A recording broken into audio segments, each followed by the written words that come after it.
Hello दोस्तों, कैसे हैं आप सब। आशा है कि आप सब अच्छे ही होंगे। आज मैं आपके लिए एक नई कहानी डील इन कब्रिस्तान लेकर आई हूँ। कहानी पसंद आए तो मेरे चैनल को सब्सक्राइब करना और वीडियो को लाइक करना ना भूलें। साथ ही साथ अगर आप चाहते हैं कि मैं भविष्य में भी आपके लिए ऐसी ही कहानियाँ लेकर आती रहूँ तो उनकी अपडेट्स पाने के लिए बेल आइकन को भी प्रेस कर दें। तो चलिए शुरू करते हैं। जॉनी रोज की तरह कब्र खोदकर पास ही खड़ा हो गया। कुछ लोग ताबूत के इर्द गिर्द खड़े थे। पादरी जोसेफ ने हाथ में क्रॉस लिया और पवित्र जल का छिड़काव करने लगे।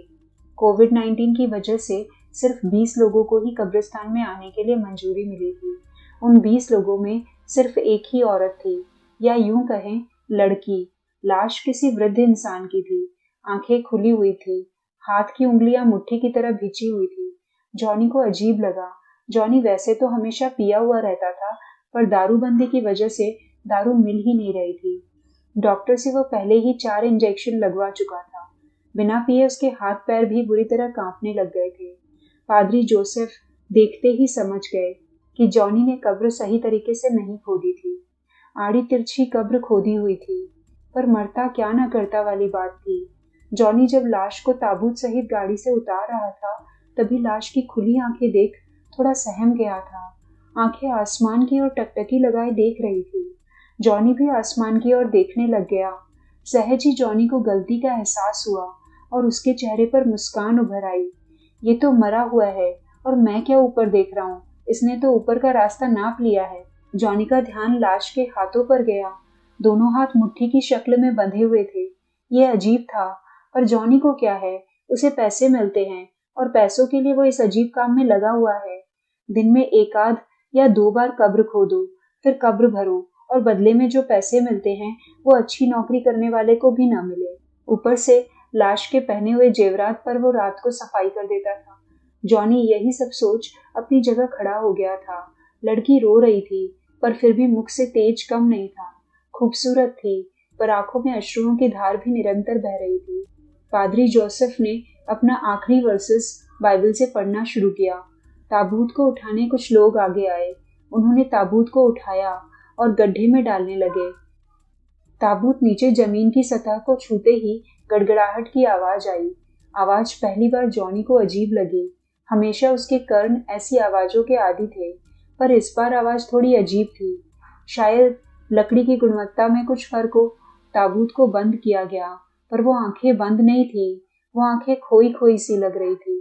लड़की अब बुरी तरह रो रही थी। सभी ने अपनी मुट्ठी से कुछ मिट्टी उस ताबूत पर डाली। बाकी काम के लिए जॉनी ने फावड़ा उठाया और मिट्टी से कब्र को जल्दी जल्दी ढकने का काम करने लगा। थोड़ी देर में कब्र पूरी तरह ढक चुकी थी। कुछ लोग जा चुके थे। पादरी भी काम समाप्त कर चर्च की ओर बढ़ चला था। लड़की के साथ खड़ा एक नौजवान जॉनी के पास आया। जॉनी के सर से कोई पसीना तो नहीं निकला था, पर वो ऐसे दिख रहा था कि बहुत थक गया है। उस नौजवान ने 2000 की नोट निकाली और जॉनी की तरफ की। जॉनी ने उसे देखा। उस नौजवान की आंखें बुरी तरह लाल थी, पर जॉनी को समझने में देर न लगी कि आंखें रोने की वजह से लाल नहीं थी। साहब, ये नक्को, जॉनी ने कहा। तो फिर वो नौजवान गुर्राया। साहब, दवा चाहिए। कौन सी दवा? नौजवान अचरज में था। साहब, वो आजकल मिलती नहीं है।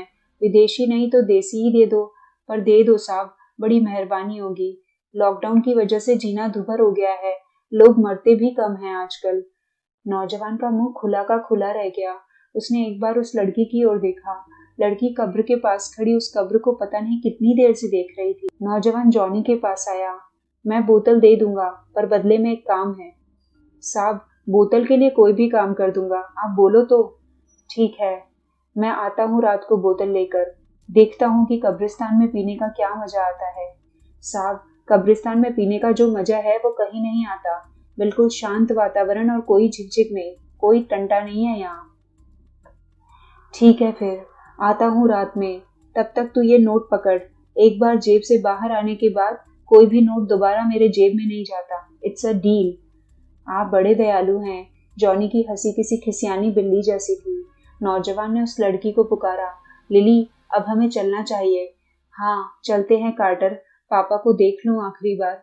हमेशा कहते थे कि पीटर को कुछ नहीं हो सकता। वो हमेशा मेरे साथ रहेंगे, पर आज मुझसे दूर, अब इस जमीन के अंदर दफन रहेंगे। But you will always remain in my heart. इतना कहकर लिली रोने लगी। कार्टर ने उसे सांत्वना दी और लिली को लेकर कब्रिस्तान से चला गया।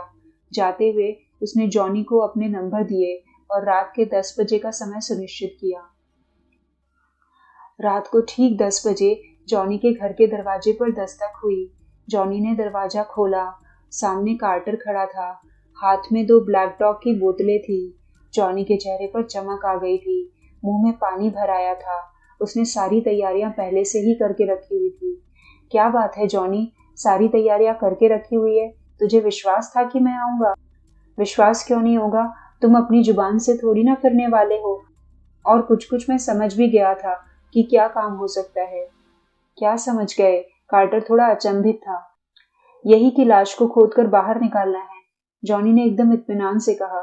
व्हाट? मेरा यह मकसद तो बिल्कुल नहीं है। और तुमने ये अंदाजा लगाया कैसे?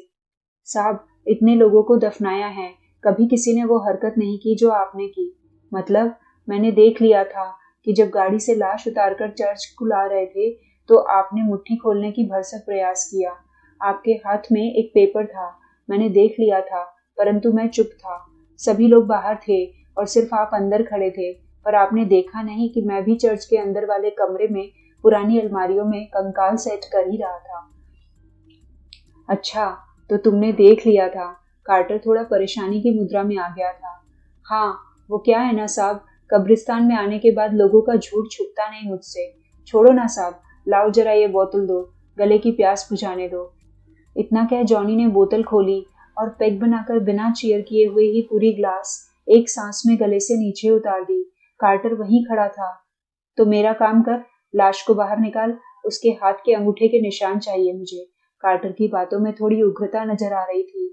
साहब, पीने दो, 1 महीने बाद दर्शन हुए हैं इस बोतल के। पीने के बाद तो तू काम करने के लायक रहेगा नहीं, तब तो तू टल्ली होकर बैठा रहेगा।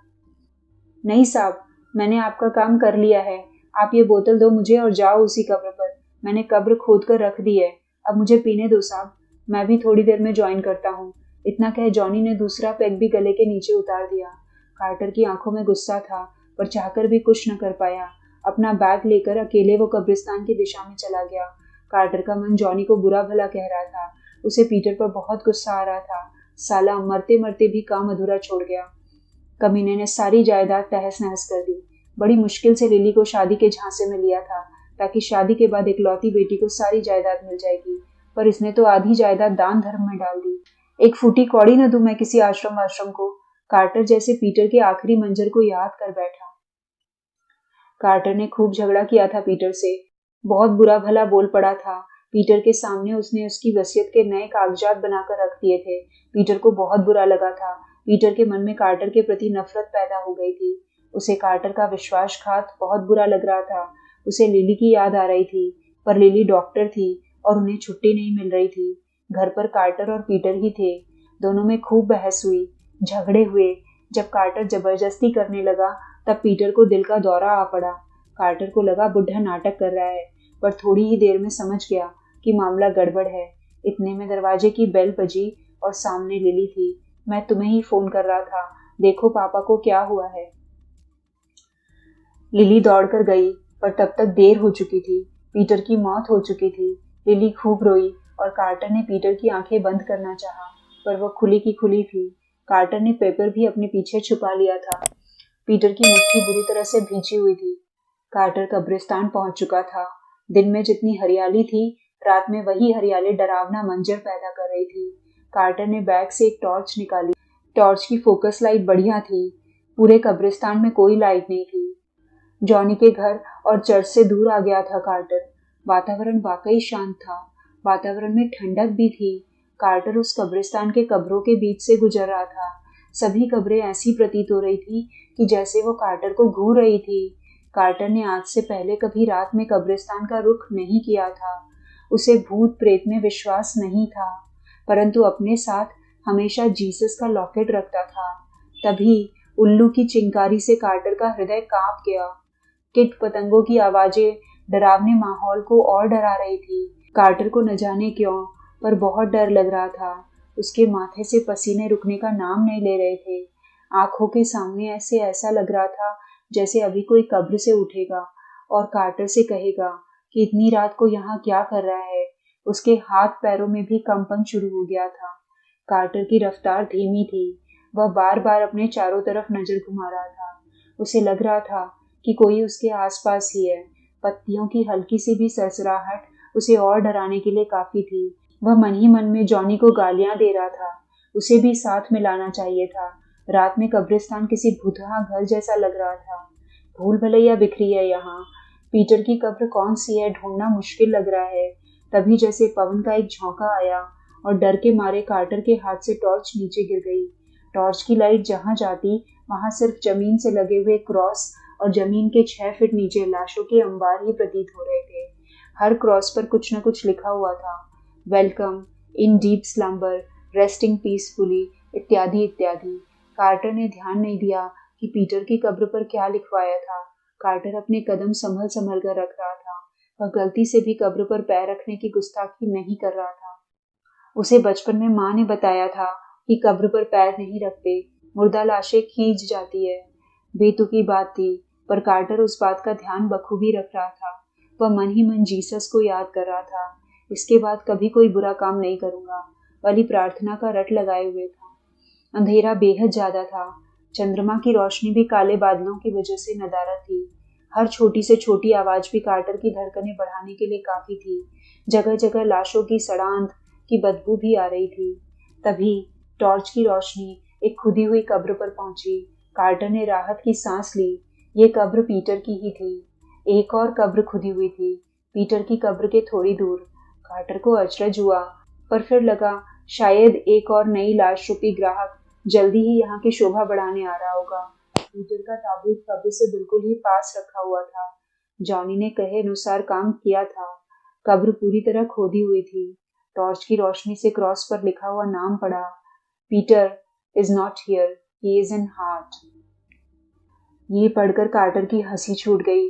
पीटर ने अपनी वसीयत में शायद ऐसे लिखवाया हो, पर सचमुच में लिली ऐसा लिखवाएगी ऐसा विश्वास न था। खैर, कार्टर को अपना काम जल्दी से जल्दी खत्म करना था। उसने ताबूत को खोलने के लिए पास ही पड़ी कुदाल से मारना शुरू किया। वो आवाज भयंकर रूप से पूरे कब्रिस्तान में गूंज रही थी, मानो सारे मुर्दा लाशें उस आवाज से ही उठ पड़ेंगी। एक एक आवाज किसी भयंकर बीमारी की तरह कार्टर की धड़कनों को बढ़ा रही थी। आखिरकार ताबूत को खोलने में कामयाबी हासिल कर ली कार्टर ने। ताबूत के दरवाजे को खोलते ही अंदर जब कार्टर ने टॉर्च मारी, अंदर से पीटर की लाश गायब थी। कार्टर हक्का बक्का रह गया। उसने आसपास देखा, उस कब्र के गड्ढे में देखा, पर पीटर की लाश नदारद थी। कार्टर को जॉनी पर गुस्सा आ रहा था। क्या खेल खेल रहा है जॉनी, छोड़ूंगा नहीं। इतना कहते ही कार्टर ताबूत के पास खड़ा होकर वहां से निकलने ही लगा था कि पीछे से एक हाथ उसके कंधों पर आ पड़ा। कार्टर पीछे मुड़ा। जॉनी, बेवकूफ, पीटर कहाँ है? कार्टर जॉनी समझ चिल्लाया ही था कि एक आवाज आई उसके कानों में, पीटर यहाँ है। कार्टर के सामने जॉनी नहीं बल्कि पीटर खड़ा था। कार्टर की बोलती बंद हो गई। वो थर थर कांपने लगा। उसके मुंह से कोई शब्द नहीं निकल रहा था। उसे विश्वास नहीं हो रहा था कि पीटर को तो आज सुबह ही दफनाया गया था और अभी वो साक्षात उसके सामने खड़ा है। कार्टर की आंखें इतनी चौड़ी हो गई थी कि मानो वो अभी फटकर बाहर आ जाए। पीटर की मुट्ठी अब भी बंद थी।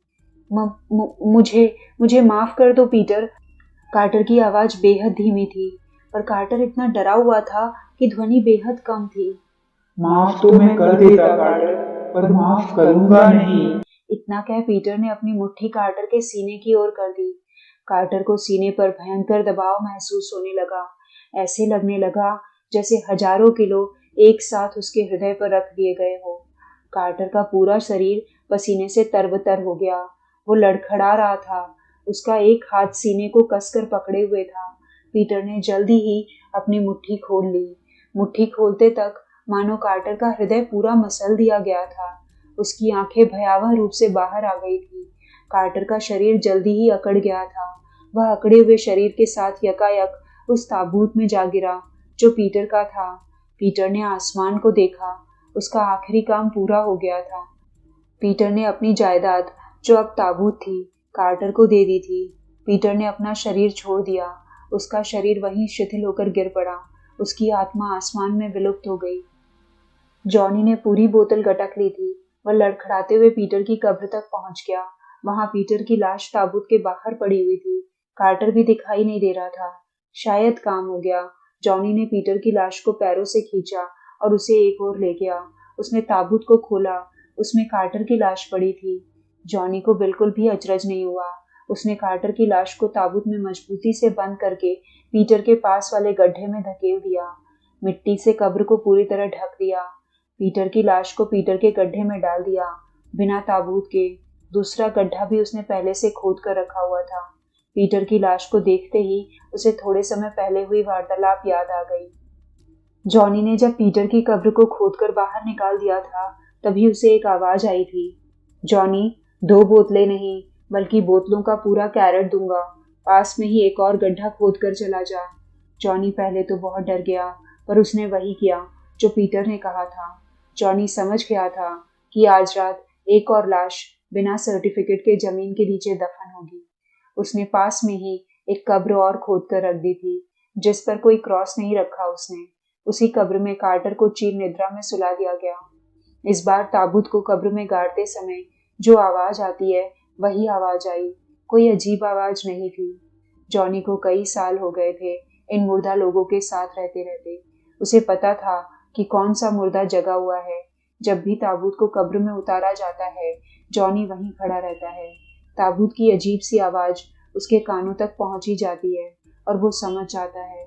जॉनी घर आया तो घर में ब्लैक डॉग की पूरी कैरेट भरी हुई बोतलें पड़ी हुई थी। जॉनी बोल पड़ा, now that's a real deal. दारू के नशे में कुछ भी अजीब नहीं लगता, सब कुछ नियति लगती है। दोस्तों, आपको मेरी ये कहानी कैसी लगी? कमेंट सेक्शन में जरूर बताइएगा। साथ ही साथ अगर कहानी पसंद आई हो तो इसे जितना हो सके शेयर करिएगा, ताकि आपके साथ साथ और भी लोग इस कहानी का मजा ले सकें।